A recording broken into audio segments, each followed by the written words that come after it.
ये आज का वो इंट्राडे लेवल है जहां से रिजेक्शन की एक्सपेक्टेशन आज सबसे ज़्यादा हमें है, क्योंकि डे टाइम फ्रेम पर ये अपने पॉइंट ऑफ एक्शन को बहुत अच्छी तरह से रिस्पेक्ट कर रहा है। अब मान लो एक कैंडल है, आप उसका हाई और लो मार्क करके अच्छी तरह से इसकी प्रैक्टिस कर सकते हो।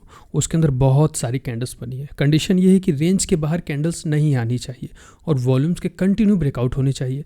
अब उसका लो भी एक पॉइंट ऑफ एक्शन होता है और हाई भी एक रेजिस्टेंस, एक पॉइंट ऑफ एक्शन होता है। तो आज जो हम ट्रेड एग्जीक्यूट कर रहे हैं अपनी इसी कैंडल के लो से कर रहे हैं, जिस रेंज के बाहर मार्केट नहीं जा पा रही है, इसलिए ये हमारा सपोर्ट एरिया है, सपोर्ट लेवल है। अब इसे अगर नीचे गिरना होता तो ये सपोर्ट को इस तरह से थोड़ी ना प्रोटेक्ट करता, ये इसे ब्रेक कर देता, बट प्राइस सपोर्ट लेके ऊपर की तरफ जा रहा है। अभी रिजेक्शन लेवल के कंफर्मेशन हमें फिबोनाची से भी मिल रहे हैं, तो नीचे गिरने की उम्मीद इसकी कम ही है आज। अब इसको अच्छे से समझना और वीडियो को लाइक करके चैनल को सब्सक्राइब जरूर कर देना। अब प्राइस पर आप गौर करो, किसी एक कैंडल के अंदर इतनी सारी कैंडल बन रही हैं और कल वॉल्यूम के ब्रेकआउट हुए हैं। अभी 8 तारीख की ग्रीन वाली कैंडल अपनी मास्टर कैंडल है, प्राइस उस मास्टर कैंडल के बाहर जा ही नहीं पा रहा है। ऊपर जाने का ट्राई करता है तो रिजेक्ट होकर नीचे गिर जाता है, और जब नीचे आता है तो सपोर्ट लेके ये ऊपर भाग जाता है। और जो भी कैंडल अपने रेजिस्टेंस से सपोर्ट को टच कर रही है उसमें वॉल्यूम्स के ब्रेकआउट हो रहे हैं, और आज की भी कैंडल हमारे सपोर्ट को टच कर रही है। तो इसका मतलब मूव की उम्मीद तो हम आज भी कर सकते हैं। ट्रेड तो कर दिया है और अभी हैं हम लॉस में, और सच बात यह है कि हमें लग रहा है डर। करीब 1150 क्वांटिटीज हम लेके बैठे हैं, और अपने ग्रुप में भी हमने आज सबको बोल दिया है कि अगर ट्रेड ना मिले तो आज जबरदस्ती ट्रेड मत करना,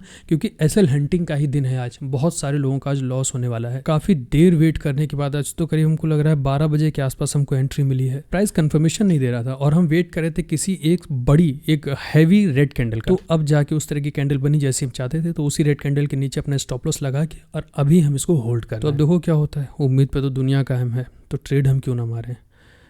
अभी एसएल जाना है तो चला जाए, लेकिन नहीं, मामला 50-50 है। देखो, डर लग रहा है तो उसका ये मतलब नहीं है कि हम ट्रेड नहीं करेंगे, या फिर ओवर एक्साइटेड हैं तो उसका ये भी मतलब नहीं कि हम अपना रिस्क डबल कर दें। जाना तो चाहिए इसको ऊपर। जाओ जाओ, निकला।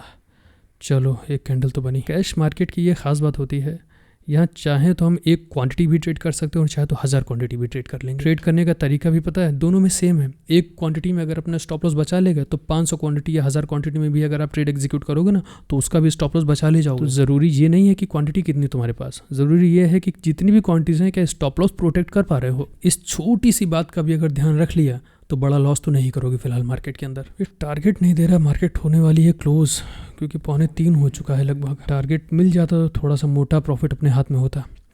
13,000, 13, 13,500 ही दिख रहे हैं। काफ़ी देर से इतना ही दिख रहा है। क्वांटिटीज हमने एक भी निकाली नहीं, देखो 14 दिखा। ओवरऑल मार्केट देखो पूरी रेड में ही है, 1-2 स्टॉक अगर छोड़ दोगे, लेकिन गिरते हुए मार्केट में भी हमारे सेटअप के अकॉर्डिंग अगर कोई स्टॉक बाई हो रहा है तो हम करेंगे उसको। ऑप्शन ट्रेडिंग से बस दूर रहो, कैश मार्केट को पकड़ो। थोड़ा थोड़ा पैसा आएगा लेकिन आता रहेगा।